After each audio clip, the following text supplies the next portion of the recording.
Welcome to FranchiseWire Live, your source for all things franchising. Remember to subscribe to FranchiseWire Live on YouTube. You can also follow us on Facebook, Instagram, and Twitter. And for the latest in news, events, and happenings in franchising, bookmark franchisewire.com. Now here's the host of FranchiseWire Live, IFPG President, Red Boswell. Yes, sir. We're back for FranchiseWire Live. I'm your host, Red Boswell, president of the International Franchise Professionals Group, IFPG. Excited to introduce you to our guest today, but you know what I got to do. We have a sponsor, and I'm excited to share with you Home Services Summit, homeservicessummit.com. If you're in franchising, you want to check this Home Services Summit out. It's February 4 and 5 of 2021. It's coming up, and there is already a lot of big players attending this, participating. Even little old me will be part of that. So homeservicessummit.com, check it out. All right, while you're here, we get to talk with and learn from the master. Mr. Mark Siebert is here. Mark is founder and CEO of iFranchise Group. You've heard of them. Now you know who the legend is right here in front of us. We're going to learn what's happening in franchising. Mark and his team have been at it a long time. And, well, I'm just going to let him explain. Mark, welcome to the call today. Where are you coming from? Thanks, Red. I'm coming from Chicago here. Chicago. Excellent. So for the few people that aren't familiar with iFranchise Group, help us understand how long you've been around and what do you do? We've been around for about 22 years. We help companies franchise. So we have really two client groups. One is established franchisors that have a problem. So if they've got a problem in marketing or franchisee relations or quality control, we can help them with that. If they want to expand internationally, we can help with that. And then our second group is companies who want to get into franchising for the first time. Companies who might have 3 or 4 operating locations and are thinking to themselves, I can't expand as fast as I'd like to. This is a great market for expansion these days. Crazy, but recessionary environments are great for franchise sales. And so they might be thinking they want to take advantage of that opportunity, and we would help them put together a franchise program that would be competitive in the marketplace and differentiated and would help them to grow aggressively through franchising. And there's so many pieces to that puzzle. You guys can handle them all: the legal, the ops, the planning, the structuring, the training, the development plan, all of it. We do everything but the legal. So when it comes to legal documents, we think it's important for our clients to have a good quality franchise attorney, and we'll refer them to somebody. We've worked with 90 different franchise attorneys over the years. So we work with a lot of the guys that are out there, and we'll help them find the best match for them among those 90 different folks that we've worked with. But we do everything else. We help them develop strategies, figuring out fees, royalties, staffing plans, financial models. We do marketing plans and figure out what is the market for their franchise going to be like. We'll do all the quality control from the standpoint of operations manuals and training programs, training videos, online learning systems. We can teach them how to do a better job in the sales process. So when companies like yours provide them with leads, they don't squander those leads and they close them. We can help in a lot of different areas. Buddy, something should be tattooed on my arm is there's nothing more expensive than a cheap attorney. And there's nothing more expensive than a cheap CPA. And I learned again, there's nothing more expensive than a cheap consulting firm. Back 17 years ago, give or take, when I was infant in franchising, trying to get my own concept going, I hired a smooth talking, cheap consultant. And I just remember like it happened yesterday. They're walking me through the process, and they said, "Okay, what do you want your franchise fee to be? And then what do you want your royalties to be?" And I'm like, "What? Well, what do you want them to be?" I'm like, "I don't know, $1 million." I mean, so they had no advice for me. They just asked me questions that I had no foundation to know how to even answer. So when we try and figure out a fee, it usually takes us about 6 weeks. So it's a lengthy process involved financial modeling and competitive analysis and and staffing plans to figure out what kind of service and support you need to provide to your franchisees. It's one of the most important decisions a franchisor will ever make, and so they should spend some time getting it right. You think? 1% mistake, 1% mistake, you sell with average unit volumes of $500,000. A 1% mistake is 5,000 multiplied times the number of franchises times the number of years. Got 100 franchises, it's a $5 million mistake. Wow. And that doesn't even include what comes off the bottom line in terms of earnings multiple if you ever sell the company. Solid. Guys need to hear that. So the purpose of FranchiseWire Live is to bless the franchise community, give it insights, advice, learn from the masters, learn from the seasoned veterans in franchising, lots of different aspects. And again, we have a rock star today that has such a cool view of franchising, helping new and emerging brands, as well as consulting with the big dogs out there. Mark, so we're going through this crazy COVID time. I think we're on the back tail of it, pray God, with some vaccines coming. But through this crisis, what have y'all seen regarding new franchisors? It's just nobody franchising their business, or is it up, down? Where are we at? It's actually, there's a lot of companies that are just getting into franchising right now. We've actually, last 5 months have been the best 6-month period we've ever had. So we've already beat the best 6-month period through November with the last 5 months. So we're seeing a lot of people jumping into franchising now. Interestingly enough, one of the areas that you mentioned with your sponsor, home services, is a very hot area right now for franchising. So you're going to have a lot of fun at that seminar, I'm guessing, because I just got a call, in fact, from an investment banker today who said they're aggressively looking for companies in the home services sector to start to do some buying, because there's a big buyer's market out there right now. And a lot of people that, I'm hearing, one of my clients is in the pool space. And they say they've never had this much demand because everybody would have gone on vacation, has the money left over and the time, and so they're not putting pools in their backyards. So it's a great time to be in that particular segment.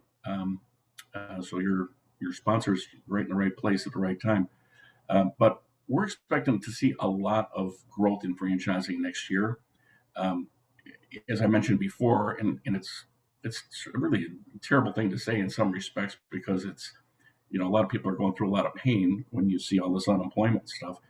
But those unemployment figures, tend to be predictive of a lot of franchise sales. A lot of people want to get into franchising when they're unemployed, because right now they see that their jobs are not coming back.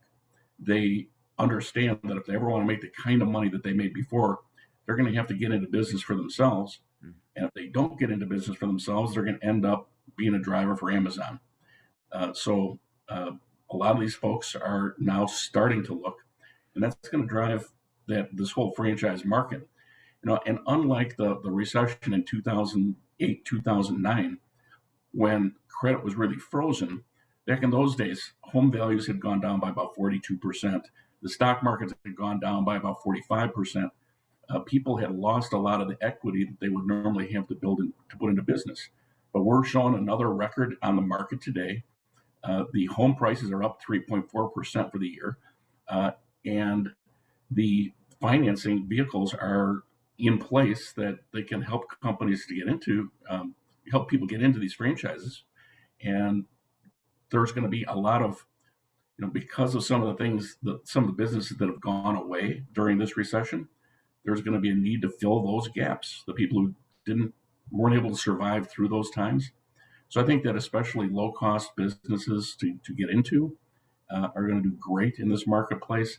But you're going to see just a real boom in franchising in 2021 that's going to be, I think, unparalleled in our tenure in franchising, which covers a few years. A few, yes. I couldn't agree more. You were talking my language, man. I've never heard anybody give that message like you just did. I've been giving that too. This is not the same, I don't know if we're even in a recession, but the recession we saw before, home equity down, market down, lending non-existent, 401k, all of it. We don't have any of that. And we got people not hiring. And So what so many people don't realize is, in my estimation, 2/3 of franchise opportunities are in one way or another a job replacement. This isn't an industry for mega deca millionaires to just go and buy 10 Popeyes chickens. This is a business industry that majority of is a job replacement. Let's go, but instead of, it's not just a job, it's an opportunity to change your life and ultimately a nice exit, hopefully, or give it to the kids. Yeah, well, it's a lot of times maybe it's job replacement, but it's job replacement on steroids, because the people have an opportunity to sell that business when they're done with it, and that can be their retirement plan. And people can make more money, or can add additional franchises, and grow that way as well. So it may start out as a job replacement, but it may end up as being the nest egg that allows you to retire as a multi-unit franchisee, when you sell off the equity and the job that you had, right? So it's a great opportunity for people to get into this. And, I think there are going to be so many different opportunities, even for the big guys. So if you look at sort of the bigger companies that are out there, the multi-unit franchisees, especially in the food service space, they're looking at all these failed restaurants, and again, I feel terrible for the people that are out there and their businesses are failing, but they're looking at all the failed restaurants that are out there, all the properties that are available at below market rates, with longer term leases that they can get into in great locations, and they've got the financing that what's the Fed rate at today, 0.25, so you're never going to see lower financing rates for companies who want to get into this business. So even the bigger guys are looking at this as an opportunity to buy up some pretty big deals. And we're seeing a lot of our clients getting real big deals right out of the gates. So we're completely stoked at what's going on out there. Yeah, it's you never want to be, you certainly don't want to benefit from a recession, while at the same time, it's a blessing to be the answer to people's prayers that don't have the options they had. So that's exactly right. Let's switch gears for a sec, Mark. You talk to so many emerging and soon-to-be franchisors. What is a top mistake or two that you see them make often? I don't see the ones who are looking for the cheap consultants. Those usually are the ones who don't go to me. That's not a mistake I see very frequently. But what I do see is I see people who will sell too aggressively, more aggressively than their ability to support their franchisees, and who don't prioritize their franchisees' success the way they should. They get caught up in the ether of franchise sales, and then they sell a whole bunch of franchises, and then they can't support them. So I think that franchising is, one of the great benefits of franchising. It allows you to grow using other people's money. At the same time, that can also be a downside, because it can get you can sell without being able to service people, and then you end up with failed franchisees. Then the whole system falls like a house of cards. So that's number one. I think number two is sort of a corollary to that, which is selling to the wrong people, not doing enough in terms of qualifying their franchisees, not making sure that the franchisees are going to be strong. And I think that those would be probably my top two. I would say make sure that you provide a lot of training. Overtraining is always better than undertraining somebody. Select great franchisees and grow at a rate that you can support them. Those are my top three. Thank you. I hope that I know that's some value for a lot of folks out there. So probably a decade ago or so, I ran across a book and I thought, now that is a good title. What's your book? Now you've got at least two that I know of now. Fantastic books on franchising. What's the name of your first one? First one is Franchise Your Business. I mean, that's for somebody looking to go into franchising. I think that's about as solid a title as you can get.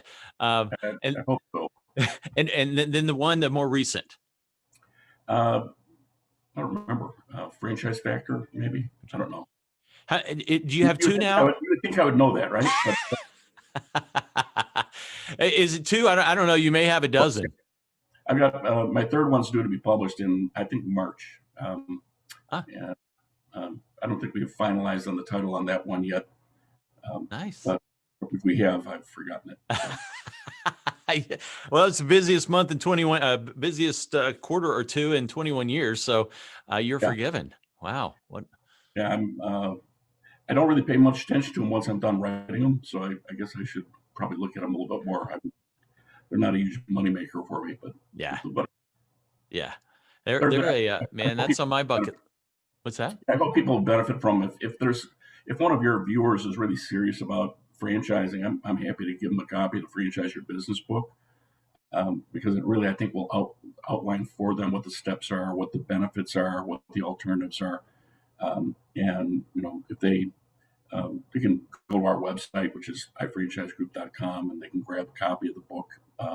I'll get them a book for free if they just mentioned that they're with IFPG. Awesome. Thank you for that.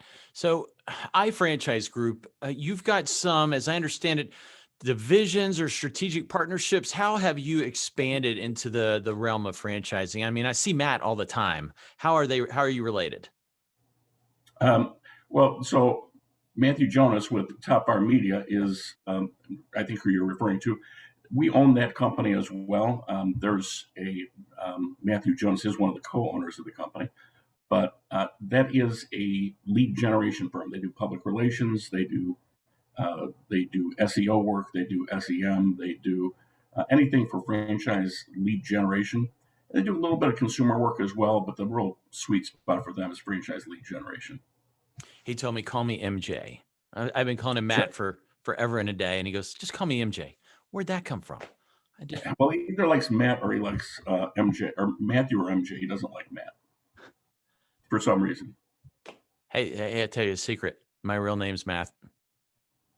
I go by Red, but hey, Matt. There's too many Matts out there. Now you've let the cat out of the bag. Everybody's been wondering that question for decades. It's really annoying when someone asks me, why do they call you Red? I'm like, is it that gray and white and gone? Come on. So, well, you got some, certainly you're still doing some traveling, I would assume. Believe it or not, I have not been on an airplane in 6 months, maybe 7 months now. Everything is virtual these days. So all the trade shows that I used to do speeches at are all virtual. All the events that I used to go to, the conventions, are now being done virtually. I'm a homebody now. Yeah. Your wife gets to know you again. Yeah, that's I'm with you. Hey, you know what? A couple weeks ago, I thought this cannot be happening. I got to check this out. And I flew to Atlanta. There is a Franchise Expo Atlanta, like a real expo, live, in person, national event, one of theirs. And, they tend to be they do about 3 times as many as MFE, but they are about half the size of an MFE show. So well attended, typically. I got there really curious. The floor was about 90% full of Zors. So the normal pre-COVID number of Zors, about 90%. That was encouraging. And I stayed there all of one day, flew in and out the same day, checking it out. It was probably a solid 90%, maybe 100% what I normally see at a normal franchise expo with them. So it wasn't a ghost town at all. Well, good. Well, I hope those guys come back because I enjoy going to those events. And I think that being able to sort of walk that floor is always going to be more educational than trying to do something virtually online where it's a little bit more impersonal and maybe a little bit harder to do. But in talking to Tom Portese over at IFE, he says, essentially what franchisors want is they want leads, right? So you're in the lead business, he's in the lead business. Everybody wants good leads, and that's what we get from you guys, and that's why our clients love working with you. Thank you. Well, I enjoy sending folks your way too. And like you mentioned earlier, folks calling you interested in investing in franchisors. I get those calls too. It's interesting. A lot of energy in the franchise space. Fingers crossed that we don't get that train moving down the track at such a warp speed. don't get that interrupted by Georgia losing some steam in the Senate. That's coming up soon. Fingers are definitely crossed on that one. Yeah. All right, brother. Well, this has been fascinating as always. Any predictions for the new year? Any additional insights? Just the floor is yours. I guess my prediction is what I said before. I really do think that 2021 is going to be perhaps the best year we've ever seen in franchising in terms of franchise sales. We're going to see some blood out there too. There's going to be some blood in the water. There's going to be people who don't make it to the end of the funnel, to the end of the tunnel, I should say, because it's a tough business environment with what's going on with these shutdowns and everything else. And so there's going to be a lot of turnover. And I think there's going to be some permanent changes. You're going to see some permanent changes in terms of remote discovery days, in terms of the way in which the sales call is done, in terms of a lot of the lead generation that has been traditionally done, at least any in-person lead generation. I don't think that this is as big of a shift as the internet was when we went through that together 20 years ago. But it's going to be pretty close. And I think there's going to be a lot of systemic changes that happen. But if any of your people are interested in franchising, as I said, I'd be happy to send them out a book. Go to our website, iFranchiseGroup.com, and we would love to spend some time with them. I also have an educational video I'm happy to shoot them off as well. That'll give them, in 90 minutes, almost everything they know about franchising. Nice. Outstanding. That's great to hear, brother. Thank you. Well, gang, hope you've enjoyed it. Let us know. Feel free to comment below. And thanks again to Home Services Summit. HomeServicesSummit.com. Our friends, you know who put that together? That was Scott Abbott and the whole team over at 5 Star Franchising. Appreciate you guys. And most importantly, appreciate you, Mark Siebert with iFranchise Group, for joining us on FranchiseWire Live.